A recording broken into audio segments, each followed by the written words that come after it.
All right, welcome back to the Michael K. Show, everybody. I can honestly say, just from reading Twitter and getting the phone calls before, this is certainly a highly, widely anticipated interview because everybody wants to hear what this gentleman has to say. He's the head guy. He owns the whole deal at the Garden, the Knicks and the Rangers. James Dolan joins us here in studio.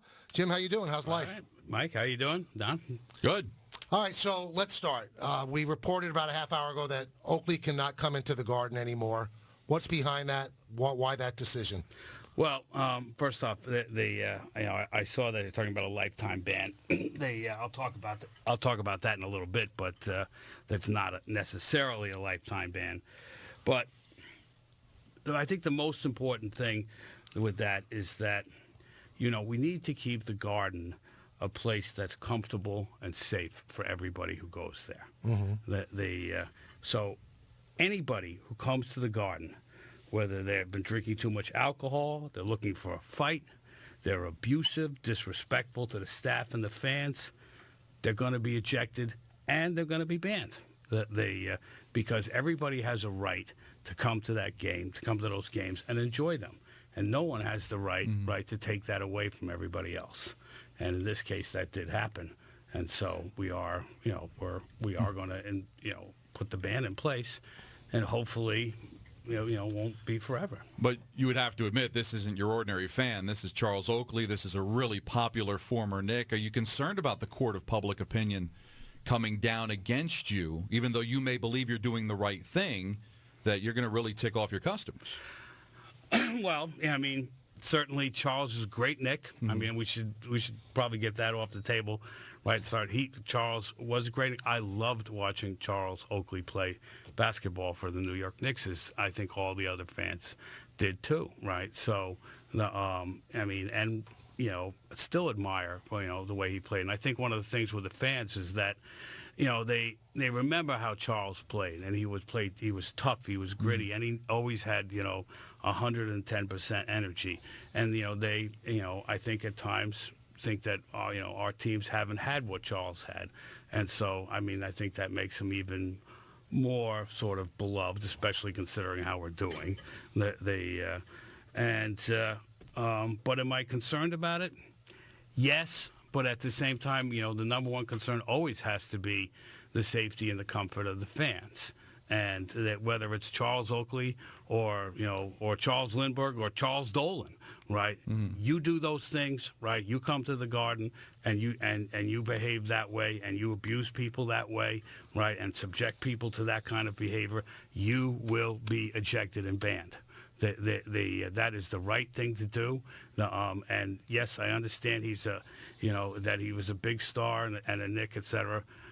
But that doesn't excuse people from that kind of behavior. All right, let's talk about specifically that kind of behavior. What happened on Tuesday, Jim? What's behind why he got thrown out and eventually got arrested? Well, I think that, we've sent you some material and it's starting to get out now. It's very clear to us, right, that Charles Oakley came to the Garden with an agenda, right, with a mission in mind. And from the moment he stepped into the Garden, the moment he walked through the first set of doors, he began with this behavior, abusive behavior, disrespectful behavior, stuff that I don't think you want to say on the radio. Right. Right. You probably get thrown out of here for saying that stuff. And it just accelerated and accelerated and accelerated all the way down to his seats, and then ultimately with a confrontation with security, and eventually ending up with his being ejected and arrested. I'm sorry, Don, when you talk about the agenda, was the agenda to get to you think? I don't really know for sure. I'm not inside of Charles Oakley's mind. He did say a bunch of things along the way that looked like he was headed in my direction, mm-hmm. right? Now, I didn't hear them myself, but we heard from our employees, et cetera, that he was using my name a lot, and and so but this isn't because I'm nervous. This is because you can't do what he did and and stay. You mentioned the second he stepped foot in the Garden. In retrospect, could there have been something done an ejection, a confrontation before he even got to his seat? We clearly did not do, we weren't perfect here, and I think that Charles never should have made it to his seats. That was, and that's on us, right? And we're doing things to remedy that, to make sure that that doesn't happen again with anybody. I mean, if once you're identified as someone who is behaving like that, right? And look, I can't say for sure. We know that he talked about on TV that he was drinking beforehand, right? We've heard statements from some of the police and security that he was, that he appeared to be impaired, etc. But yes, that they clearly, our staff could see that. Were they intimidated, and that's why they didn't do anything? I don't know. I mean, we're only like a day after this thing. So, but the right thing, if everything had gone well, is he never would have made it to his seats. Now, that being said, today, early this morning, you parted ways with the vice president of security at the Garden. Is that tied into what you're saying? Yeah, I mean, it certainly was, I mean, that was just, a situation where the person didn't work out, and this was probably the last straw, right? But, that we are, we're obviously looking at everything that we did here along the way and what happened, and that's one of the casualties. Are you afraid for your safety when he's around? Because he said that whenever he comes to the Garden, there's security following him even into the bathroom. Are you afraid that he's going to come after you? No. I don't think so. Although he's been quoted saying things like he would poison my food. I don't think he's serious about that stuff. I mean, they look, when anybody famous comes to the Garden, right? Anybody, right? There's a heightened security presence around that person, right? I could tell you a story. One time, Mark Messier and I were in the elevator, and I said, "Let's stop and get a hot dog. We can run to the hot dog stand and run back, and we'll never get noticed." Mm-hmm. That was a huge mistake. By the time we got the hot dogs, there were over like 200 fans, right? And and it was a security problem. So we're always mindful of everybody who's famous, especially alumni, Nick, right? That come to the games, and so usually it's a help. When this was, you were right there. I've seen the video. Right there. Yeah. Were you cringing that this was on national television too, Jim? Were you cringing over what was happening? A, I didn't realize it was on national television. Mm-hmm. Not that it would have made a difference. B, I didn't, I wasn't aware, right, of all of this stuff that happened beforehand, obviously, right? I wasn't aware that he was behind us, right? It wasn't until it was pointed out to me that he was behind us, right? That I sort of opened my ear and started to hear, and what I heard was terrible. Mm-hmm. The security personnel came up to me and said, there's a problem behind you. It's Charles Oakley. I said, well, can you wait in between quarters, right, to deal with it, rather than they having a scene right while the game is going on? They said yes, right, and then it just got worse. And I said, you got to do what you got to do. So are you shocked that he has come out? He's been interviewed several times. He's done nothing wrong. He was not foul-mouthed. Nothing was wrong. He said all of this stuff. It's unbelievable. I mean, I can't explain why he's. I mean, we have videotape. We have, dozens of statements, etc. I'm quite sure that everything that we've given, the press, etc., and this is very, very accurate. So I don't know how to explain it. Maybe he doesn't remember it. To me, I think that. Charles has got a problem. I've said this before. We've said it before. We said at one time that, he's his own worst problem. He has a problem. People need to, sort of understand that he is, he has a problem with anger. He's both physically and verbally abusive. He may have a problem with alcohol. We don't know, right? But those behaviors, being physically and verbally abusive, are those are personality problems. Now, you're sitting right in front of me, and you might not like me saying this, but I thought the release the night of the game that said at the end he needs help. Isn't that kind of personal? Should that have been made public? I mean, look, we were trying to be kind, right? It obviously didn't come off that way. Right. But I do think that Charles needs help. He can't want to have the things that have happened to him, particularly since he retired as a player. They aren't good.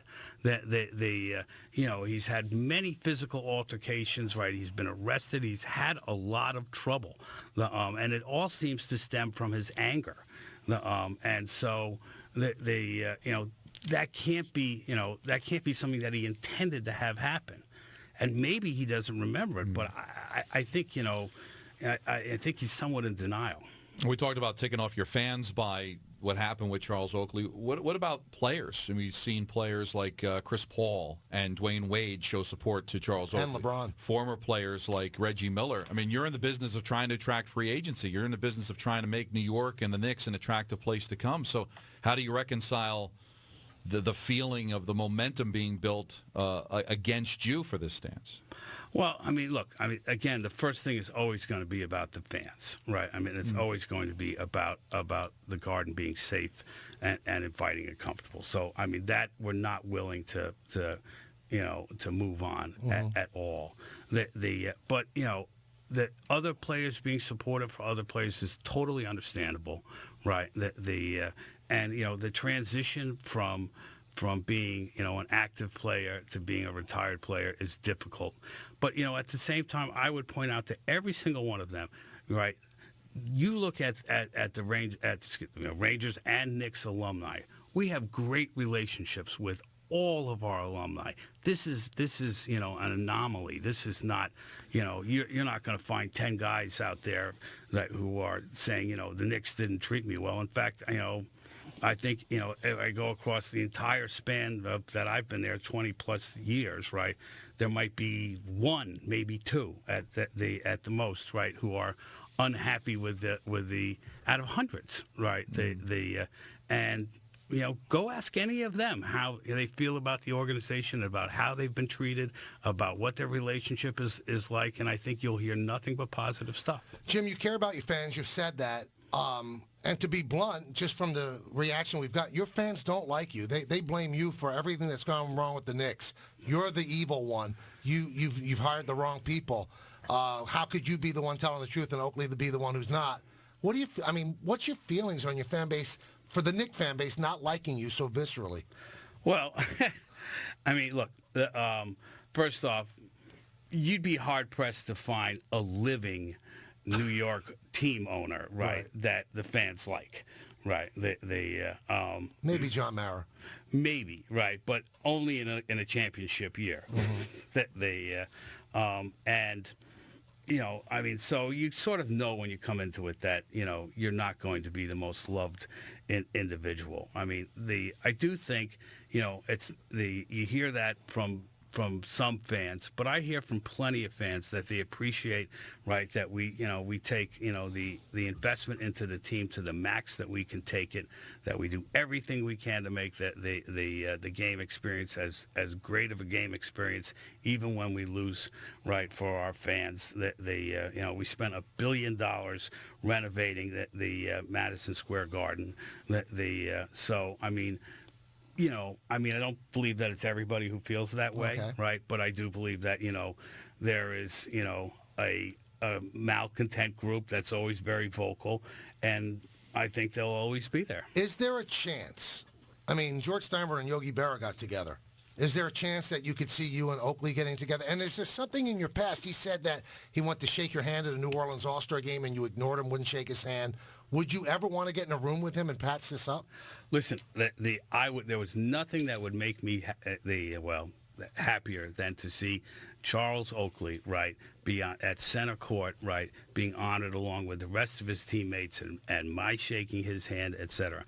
And all we really need for that to happen is for Charles, right, to address these behaviors. Right. It's I don't recall anything at an All-Star game, so I'm not sure what that's about. Okay.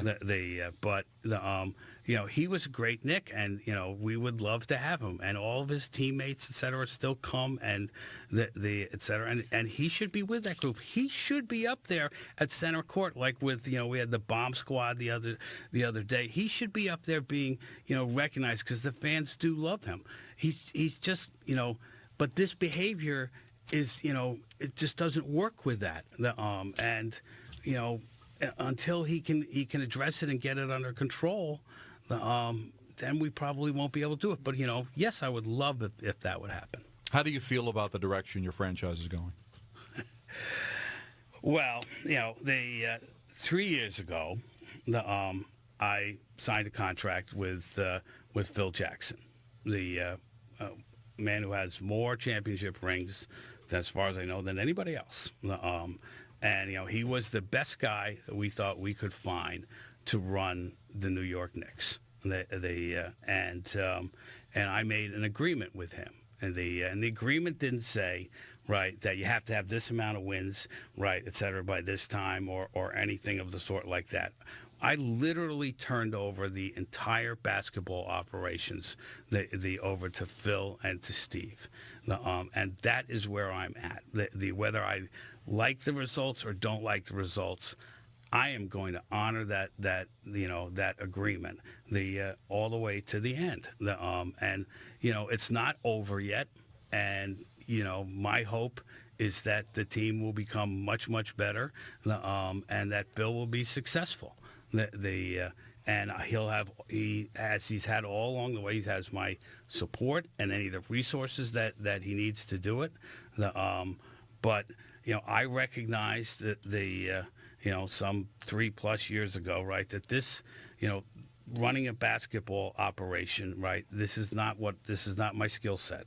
And the best thing I could do was to find the best guy, and everybody seemed to agree. In fact, a lot of people said, you won't be able to stay away. You're going to meddle, Well, I think everybody recognizes now that I have stayed away, and I have let Phil absolutely run the franchise, and I intend to do that for the length of the agreement. How could I ever get anybody else to come and work for us, if I didn't honor my agreement? Now, I hear what you're saying, and that's noble, but, I might say, if I'm looking at you, that's like, Nero Fiddles is Rome Burns. He's done a terrible job. He's killing his own player on tweets, a guy that you like, Carmelo Anthony. So, now would be the time I think fans would want you to step in. Yes, of course. Right now, at this point, I'm hearing from people, you have to step in, No, that's just not, look, it doesn't work that way. And you still believe in him? I'm going to honor my agreement. It doesn't matter whether I think he's right or whether he's wrong,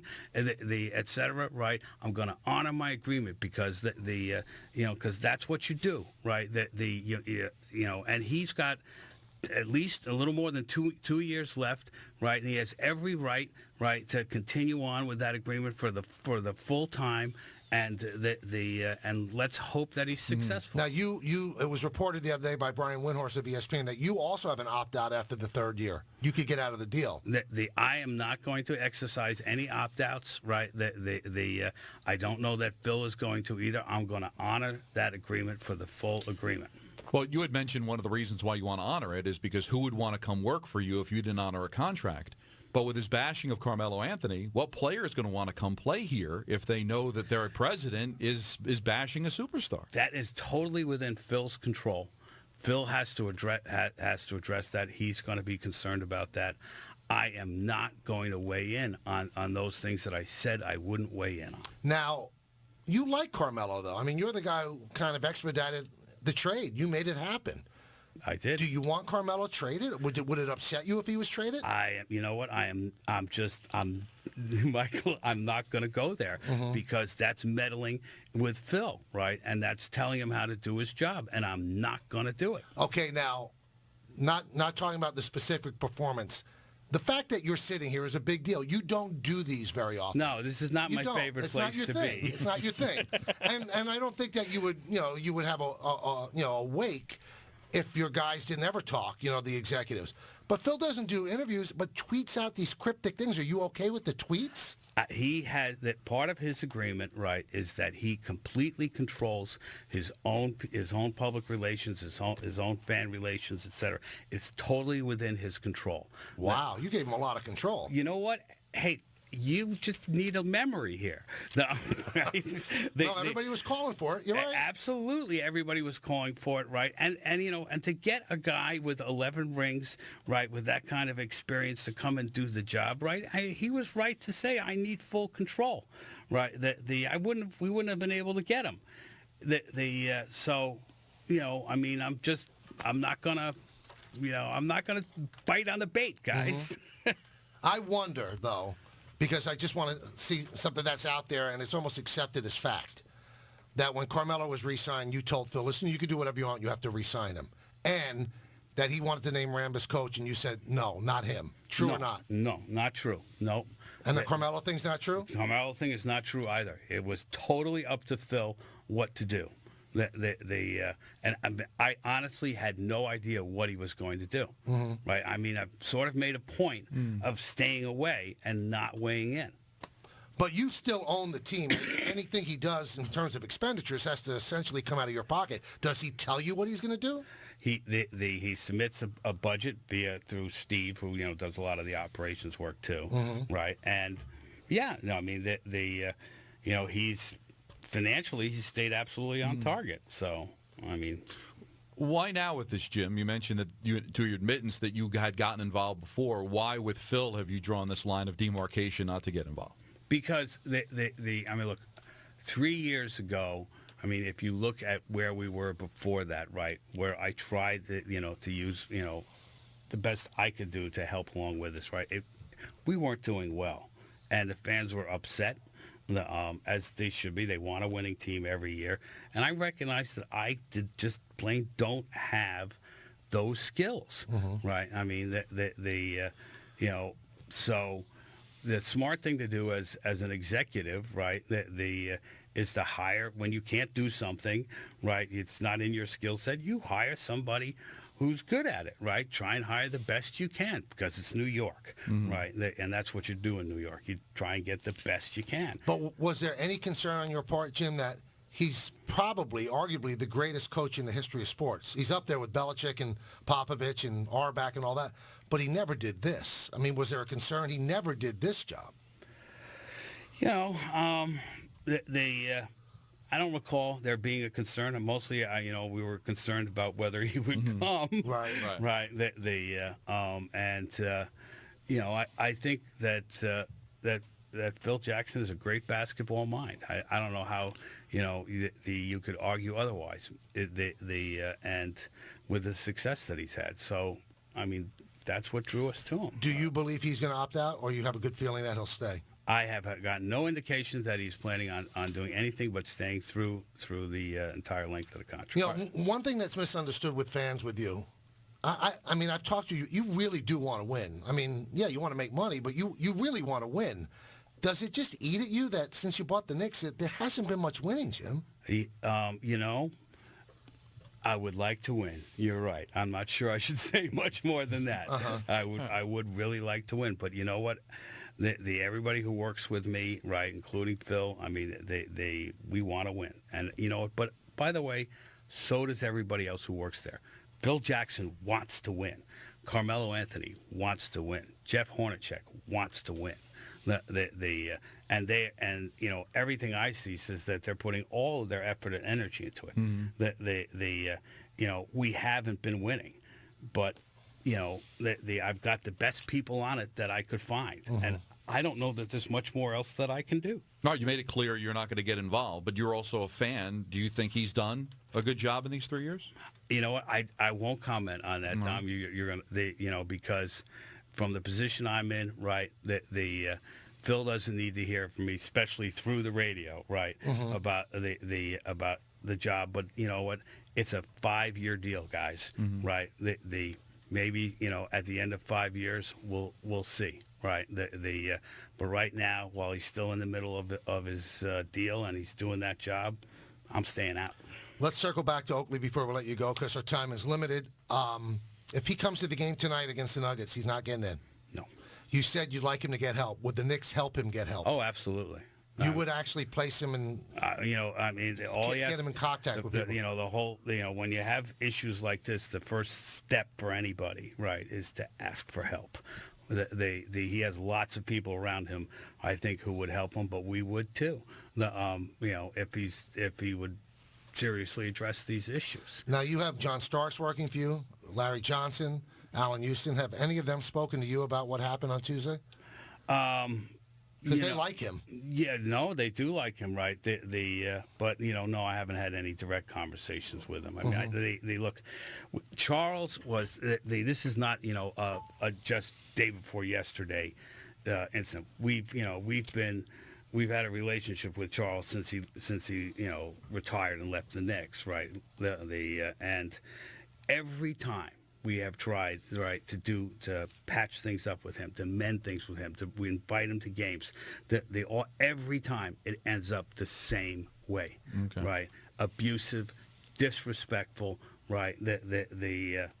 And we eventually gave up, right? And we stopped trying to reach out for him. And now this, look, and it's not just it's certainly not just about me. Right, and I would like the fans to hear this too. Right, there were security people there who were abused. There were service people there who were abused. Right, the same people that the fans who come to the game tonight who are going to help those fans. Right, find their seats, get them food, that try and make them comfortable. They were abused not in a really horrible, right, angry, nasty way with racial, overtones, the sexual overtones, the stuff you never ever want to hear. I mean, how do you bring your kids to a game if you think that's going to happen? You don't. There was a time way back when, before we took over the Garden, where the Garden was a place where it would be not uncommon to see fights and extremely rowdy behavior. We put an end to that. We're not going to ever go back to that. It's always going to be a place where you can bring your kids, you can bring your family, you're going to be safe. And no one is going to disparage you or treat you like that. Did it bother you yesterday at the Ranger game? People were chanting Charles Oakley?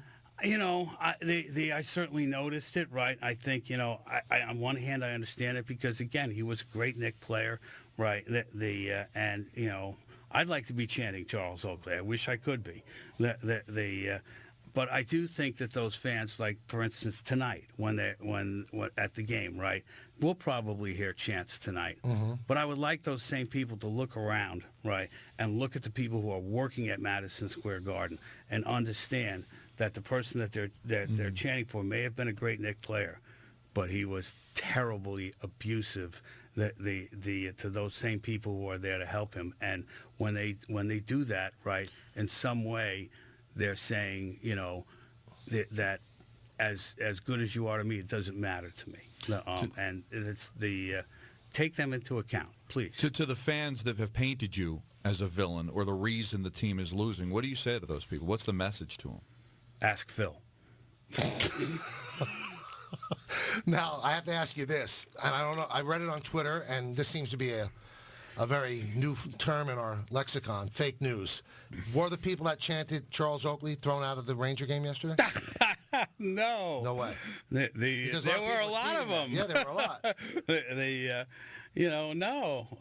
No. Look,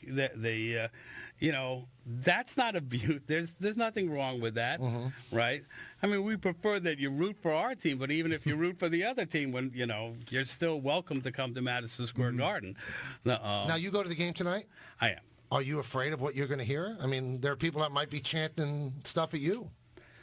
You know what? I fully expect that's going to happen. Yeah. Right. And the way I will interpret it is that it's the love of Charles Oakley's basketball game, which I totally understand. I wanted to confirm something we've said for a lot of years. In defense of you, we'll say, well, the Rangers are winning, and he's the owner of the Rangers too. To clear it up, your level of involvement with the Rangers is the same as it is for the Knicks, correct? No. Actually, Glenn and I and Jeff, right, talk quite often, right? And I don't seem to have had a negative impact there. So, they still like me to come and talk and give my opinions, etc. Okay. But Glenn still does have the final say on all matters Rangers. Would you say these last couple of days, Jim, are embarrassing for the whole organization, the Knicks, Oakley, everything? Well, I certainly think that Charles should be embarrassed, right?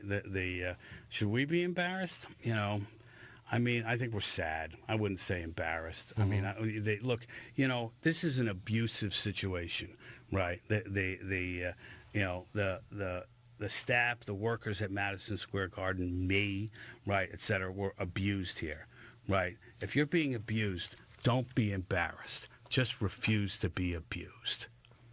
Jim, we thank you for coming in. We really do. Yeah, thanks for the time. Yeah, have a good time in the game tonight. Thanks. All right. That is James Dolan, the man who runs the Garden, the Knicks and the Rangers. We thank him for coming in to the Micahel Show. We'll take some phone calls. We'll discuss some of the stuff that Jim just said. Kay, LaGreca, Dolan, and you right here on Yes and 98.7 ESPN.